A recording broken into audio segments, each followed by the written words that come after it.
AP welfare స్కీమ్స్‌కి సంబంధించి కొన్ని updates అయితే ఈ వీడియోలో అయితే తెలుసుకుందాం. వీడియో అయితే పూర్తిగా చూడండి. మొదటి అప్డేట్ చూసినట్లయితే రేషన్ కార్డ్ ఈకేవైసీ. ఈ రేషన్ కార్డ్ ఈకేవైసీ ఎవరికి అంటే ఇప్పటికే రేషన్ కార్డులో ఉన్నవాళ్ళు ఉంటారు కదా! వారిలో ఎవరికైనా ఈకేవైసీ కంప్లీట్ అవ్వకపోతే అలాంటి వారి పేర్లయితే రేషన్ డీలర్ల వద్ద అయితే అందుబాటులో అయితే ఉన్నాయి. వారి వద్ద లిస్ట్‌లో ఎవరి పేర్లయితే ఉన్నాయో వారందరూ కూడా తప్పకుండా రేషన్ కార్డ్ ఈకేవైసీ అయితే ప్రభుత్వం చెప్పిన గడువు తేదీలోపు అయితే కంప్లీట్ చేసుకోవాలి. అలా ఈకేవైసీ కంప్లీట్ చేసుకోలేని పక్షంలో వారికి రేషన్ బియ్యం పంపిణీ అనేది నిలిపివేస్తారు. కాబట్టి రేషన్ డీలర్ల వద్ద ఎవరి పేర్లైతే పెండింగ్ లిస్ట్‌లో ఉన్నాయో వారందరూ కూడా ప్రభుత్వం నిర్దేశించిన గడువు తేదీ అంటే జూన్ 30వ తేదీలోపు తప్పకుండా రేషన్ కార్డ్ ఈకేవైసీ అయితే కంప్లీట్ చేసుకోండి. ఇప్పటికే ఎవరైతే రేషన్ కార్డుల్లో ఉన్నారో వారు రేషన్ కార్డ్ ఈకేవైసీ కంప్లీట్ చేసుకోవడం కోసం ప్రస్తుతం ఓటీపీ ఆప్షన్ అయితే లేదు. కొత్తగా సర్వీస్ అప్లై చేస్తే ఈకేవైసీ చేయడానికి ఓటీపీ ఆప్షన్ ఉంది కానీ రేషన్ డీలర్ల వద్ద పెండింగ్ లిస్ట్‌లో పేర్లున్నాయి కదా! అలాంటి వారికి ఈకేవైసీ కంప్లీట్ చేయడం కోసం ఓటీపీ ఆప్షన్ అయితే లేదు. వారు తప్పకుండా బయోమెట్రిక్ అయితే వేయవలసి ఉంటుంది. ఇక ప్రభుత్వం కొత్తగా స్మార్ట్ రేషన్ కార్డులు అయితే ఇస్తామని చెప్పింది కదా! ఈ స్మార్ట్ రేషన్ కార్డులు అనేవి ఆగస్టు నెలలో పంపిణీ చేస్తారని అయితే అప్డేట్ అయితే ఉంది. ఇక రేషన్ కార్డులకి సంబంధించి మరొక ఇంపార్టెంట్ అప్డేట్ ఏంటంటే అంటే సలహా అని చెప్పుకోవచ్చు. అదేంటంటే చాలామంది వాట్సాప్ గవర్నెన్స్‌లో రేషన్ కార్డ్ సర్వీస్‌లు అయితే అప్లై చేస్తున్నారు కదా! కొన్ని రోజుల వరకు వాట్సాప్ గవర్నెన్స్‌లో రేషన్ కార్డ్ సర్వీస్‌లు అయితే అప్లై చేయొద్దని అయితే నా సలహా. ఎందుకంటే ఎవరైతే వాట్సాప్ గవర్నెన్స్‌లో రేషన్ కార్డ్ సర్వీస్‌లు అప్లై చేస్తున్నారో అంటే అది రేషన్ కార్డ్ యాడింగ్ కానివ్వండి లేదా స్ప్లిట్టింగ్ కానివ్వండి. అలా చేసిన వారు ఎవరైతే ఉన్నారో వారి వివరాలైతే వీఆర్ఓ లాగిన్‌కి అయితే వస్తున్నాయి కానీ టెక్నికల్ ఇష్యూ అని చెప్పాలా? లేదంటే వేరే కారణం అని చెప్పాలో తెలీదు కానీ ఆ అప్లికెంట్ ఐడీతో ఎలాంటి డీటెయిల్స్ అయితే చూపించడం లేదు.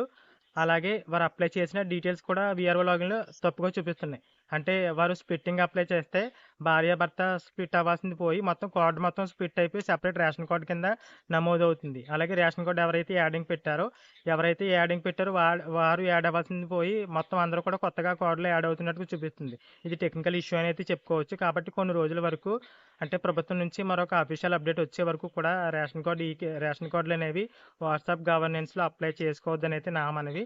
ఒకవేళ మీకు వాట్సాప్ గవర్నెన్స్‌లో అప్లై చేసుకోవాలనుకుంటే కొన్ని రోజులు వెయిట్ చేయండి. లేదా గ్రామ వార్డు సచివాలయాల్లోని డిజిటల్ అసిస్టెంట్ కాంటాక్ట్ అయితే వారు రైస్ కార్డ్ అప్లికేషన్ అనేది పెడతారు. ప్రస్తుతం కొత్తగా రైస్ కార్డ్ సర్వీస్‌లకి ఓటీపీ ఆప్షన్ అయితే ఎనేబుల్ ఉంది కాబట్టి ఈకేవైసీకి మీరు సచివాలయాల ద్వారానే ఈ రేషన్ కార్డులు అప్లై చేస్తే మంచిదని నా సలహా. అలాగే కొన్ని రోజులు భూముల రీసర్వే అనేది ఏపీ ప్రభుత్వం నిలిపివేస్తుందనైతే చెప్పుకోవచ్చు. ఇది మేబీ జిల్లా కలెక్టర్లను బట్టి అయితే ఉంటుందని అయితే అనుకుంటున్నాను. దీనికి కారణం ఏంటంటే కొంతమందికి వెల్ఫేర్ స్కీమ్స్‌లో అంటే తల్లికి వందనం కానివ్వండి, అన్నదాత సుఖీభావ కానివ్వండి, ఇప్పటి వరకు అమలు చేసిన పథకాలు ఇవే కదా! వీటికి అప్లై చేసే టైంలో కొన్ని ఇష్యూస్ అయితే వస్తున్నది. ఏంటి? కొంతమందికి తక్కువ భూమి ఉన్నా సరే ఎక్కువ మంది జాయింట్ ఎల్‌పీఎం నంబర్ ఇష్యూ వల్ల ఎక్కువ భూమి చూపించడం వల్ల తల్లికి వందనం స్కీమ్‌కి అయితే ఇనెలిజిబుల్ అవుతున్నారు. అలాగే జాయింట్ ఎల్‌పీఎం నంబర్ ఇష్యూ వల్ల కొంతమందికి భూమి ఉన్నా సరే జాయింట్ ఎల్‌పీఎం నంబర్ ఇష్యూ వల్ల ఆ రైతు పేరున ఆ భూమి చూపించకపోవడం వల్ల వారు అన్నదాత సుఖీభావ పథకానికి పేరు లేక ఇనెలిజిబుల్ అవుతున్నారు. ఇలా ఈ 2 ఇష్యూల వల్ల కారణం ఏంటి? 2 ఇష్యూల కారణం ఏంటి? Joint LPM number. సో, ఆ జాయింట్ ఎల్‌పీఎం నంబర్ ఇష్యూని క్లియర్ చేయడం కోసం భూముల రీసర్వే అనేది కొన్ని రోజులు ఆపి ఆ joint LPM number issue clear చేయడం కోసం ఎల్‌పీఎం సబ్ డివిజన్ చేసేందుకు ప్రభుత్వం ఉన్నతాధికారుల ద్వారా ఒక అవకాశం అయితే కల్పించింది. అది ఏ విధంగా అంటే, మీరు దగ్గరలోని గ్రామ వార్డు సచివాలయం లేదా మీ సేవలకు వెళ్లి జాయింట్ ఎల్‌పీఎం నంబర్‌ని సబ్ డివిజన్ చేసుకునేందుకు ప్రభుత్వం ఒక స్పెషల్ డ్రైవ్ అయితే జూన్ నెలాఖరు వరకు కూడా కండక్ట్ చేస్తుంది. కాబట్టి రూ. 50 రుసుము చెల్లించి మీరు జాయింట్ ఎల్‌పీఎం నంబర్ ఇష్యూని క్లియర్ చేసుకోవచ్చని అయితే ప్రభుత్వం అయితే చెప్తుంది. ఇప్పటి వరకు ఈ ఫీజు వచ్చేసి రూ. 500 అయితే ఉంది. దాన్ని రూ. 50కైతే తగ్గించి ఒక స్పెషల్ డ్రైవ్ ద్వారా ఈ జాయింట్ ఎల్‌పీఎం నంబర్ ఇష్యూని అయితే క్లియర్ చేస్తున్నామని ఉన్నతాధికారులు అయితే చెప్తున్నారు. కాబట్టి ఎవరికైతే ఈ జాయింట్ ఎల్‌పీఎం నంబర్ ఇష్యూ వల్ల స్కీమ్స్ ఎలిజిబుల్ అవ్వటం లేదో వారందరూ కూడా జూన్ నెలాఖరులోపు గ్రామ వార్డు సచివాలయం లేదా మీ సేవలో కాంటాక్ట్ అయ్యి ఆ జాయింట్ ఎల్‌పీఎం నంబర్ ఇష్యూని అయితే క్లియర్ చేసుకొని గవర్నమెంట్ స్కీమ్స్‌కి అయితే ఎలిజిబుల్ అయితే అవ్వండి. అలాగే అన్నదాత సుఖీభావ పథకానికి సంబంధించి ఈకేవైసీ విషయం చూసినట్లయితే ఎవరైతే హౌస్ హోల్డ్ మ్యాపింగ్‌లో ఉన్నారో వారందరి పేర్లు కూడా ఈకేవైసీ కంప్లీట్ చేయనవసరం లేకుండానే ఈకేవైసీ కంప్లీట్ అయినట్టుగా అయితే చూపిస్తుంది కదా! ఇక ఎవరి పేర్లైతే హౌస్ హోల్డ్ మ్యాపింగ్‌లో లేవో వారందరూ రైతులు కూడా తప్పకుండా అన్నదాత సుఖీభావ పథకానికి సంబంధించి ఈకేవైసీ అయితే వెయ్యాలి. కాబట్టి హౌస్ హోల్డ్ మ్యాపింగ్‌లో ఇప్పటి వరకు లేకుండా అన్నదాత సుఖీభావ పథకానికి సంబంధించి లిస్ట్‌లో పేరొచ్చిన వాళ్ళు తప్పకుండా వేలిముద్ర అయితే వేయాల్సి ఉంటుంది. ఒకసారి మీ అగ్రికల్చర్ అసిస్టెంట్‌ని కాంటాక్ట్ అయ్యి వేలిముద్ర అయితే వేసి ఈకేవైసీ అయితే కంప్లీట్ చేసుకోండి. అన్నదాత సుఖీభవ పథకానికి సంబంధించి ఓటీపీ ఆప్షన్ అయితే లేదు. తప్పకుండా వేలిముద్ర వేసి ఈకేవైసీ అయితే కంప్లీట్ చేసుకోవాలి. ఇక ఇప్పటికే హౌస్ హోల్డ్ మ్యాపింగ్లో ఉన్న వాళ్ళైతే అన్నదాత సుఖీభవ పథకానికి ఈకేవైసీ వేయనవసరం లేదు. అన్నదాత సుఖీభవ పథకానికి సంబంధించి రిలీజ్ డేట్ అయితే చెప్పండి అని అయితే అడుగుతున్నారు. ఇప్పటి వరకు ప్రభుత్వం నుంచి ఎలాంటి అఫీషియల్ అప్డేట్ అయితే లేదు. కానీ మనం ముందు నుంచి చెప్పుకున్న అప్డేట్ ఏంటి, జూన్ నెలాఖరు కానీ లేదంటే జూలై ఫస్ట్ వీక్లో కానీ రిలీజ్ చేస్తారని చెప్పుకున్నాం. కానీ మీకు ప్రభుత్వం అందించే అప్డేట్ చెప్పాలి కాబట్టి జూన్ నెలాఖరు లోపు రిలీజ్ చేస్తారని అయితే ప్రభుత్వం నుంచి ఒక అప్డేట్ అయితే ఉంది. పీఎం కిసాన్ కూడా తప్పకుండా జూలై నెలాఖరు లోపు రిలీజ్ చేయాలి. అంటే ఎందుకంటే పీఎం కిసాన్ 4 నెలలకు ఒకసారి రిలీజ్ చేస్తారు కాబట్టి ఆ 4 నెలలు కాస్త జూలై నెలతో కంప్లీట్ అయిపోతుంది. జూలై నెలాఖరు లోపు తప్పకుండా పీఎం కిసాన్ అమౌంట్ అయితే రిలీజ్ చేయాల్సి ఉంటుంది. కేంద్ర ప్రభుత్వం ఆ నెలాఖరు వరకు కూడా వెయిట్ అయితే చేయదు కాబట్టి జూన్ నెలాఖరు కానీ జూలై ఫస్ట్ వీక్ కానీ ఈ 2 వారాల్లో ఏదో ఒక రోజు తప్పకుండా పీఎం కిసాన్ అమౌంట్ అయితే రిలీజ్ చేస్తారు. సో ఆ టైంలోనే ఈ అన్నదాత సుఖీభవ పథకం అమౌంట్ కూడా రిలీజ్ చేస్తారు.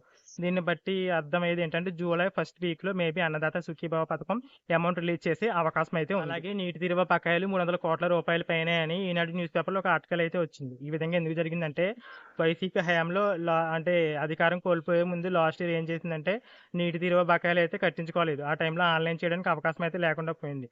అలాగే కూటమి ప్రభుత్వం ఏర్పడి ఏడాది అయినా సరే రీసెంట్గానే నీటి తీరువ బకాయిలకి సంబంధించి ఆన్లైన్ అయితే చేస్తున్నారు. సో రైతులు 2 సంవత్సరాలకి సంబంధించి నీటి తీరువ అంటే వాటర్ ట్యాక్స్ అంటే చేనుకు పన్ను కడతారు కదా, అదనమాట. అదైతే చెల్లించాల్సి ఉంది. ఆ అమౌంట్ వచ్చేసి మొత్తం రాష్ట్రం మొత్తం మీద 300 కోట్ల రూపాయల పైనే ఉందని అయితే అధికారుల అంచనా అనమాట. సో త్వరలో నీటి తీరువ బకాయిల వెబ్సైట్ అయితే ఓపెన్ అవుతుంది. అంటే అమౌంట్ కట్టడానికి వెబ్సైట్ అయితే ఓపెన్ అవుతుంది. కాబట్టి రైతులందరూ కూడా నీటి తీరువ బకాయిలు అయితే చెల్లించండి, అంటే వాటర్ ట్యాక్స్ అనేది చెల్లించండి. చేనుకి సంబంధించి పన్ను ఏదైతే కడతారో తప్పకుండా రైతులైతే చెల్లించండి.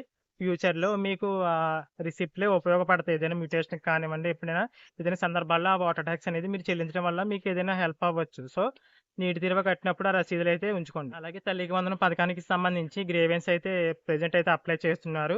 ఎవరైనా అమౌంట్ పడని వాళ్ళు ఉన్నట్లయితే తల్లికి వందనం పథకానికి సంబంధించి సచివాలయాల్లో గ్రీవెన్స్ అయితే అప్లై చేసుకోండి. ఇక ధాన్యం అమౌంట్ అనేది చాలా మంది పడలేదని చెప్తున్నారు కదా. ధాన్యం అమ్మి నెల రోజుల పైన అవుతుంది, అయినా సరే ఇంకా అమౌంట్ పడలేదు కదా. అలాంటి వారందరికీ కూడా మరొక వారం రోజుల్లో ప్రభుత్వం అమౌంట్ అయితే రిలీజ్ చేయనుంది. ఇక కొత్త పెన్షన్లకి సంబంధించి అయితే ఎలాంటి అప్డేట్ అయితే లేదు. స్పౌస్ పెన్షన్లు అనేవి మే నెలలో అందిస్తామన్నారు, జూన్ నెల అన్నారు. జూన్ నెలాఖరు అయితే వచ్చేసింది. ఇప్పటి వరకు ప్రభుత్వం నుంచి మళ్ళీ ఎలాంటి అప్డేట్ అయితే లేదు. ప్రభుత్వం హడావుడైతే చేసింది జూన్ 12 అని. జూన్ 12 పూర్తి అయిపోయింది. జూన్ 26 వచ్చేసింది. అయినా సరే 26 వచ్చేసింది. అయినా సరే ప్రభుత్వం ఇప్పటి వరకు కూడా కొత్త పెన్షన్లకి సంబంధించి ఎలాంటి అప్డేట్ అయితే ఇవ్వలేదు. నేను ఈ వీడియో అనేది జూన్ 25వ తేదీన అయితే చేస్తున్నాను. ఈ టైంకి అయితే కొత్త స్పౌస్ పెన్షన్లు ఏవైతే ఉన్నాయో దానికి సంబంధించి అయితే ఎప్పుడు ఇస్తారన్నది ఎలాంటి అప్డేట్ అయితే లేదు.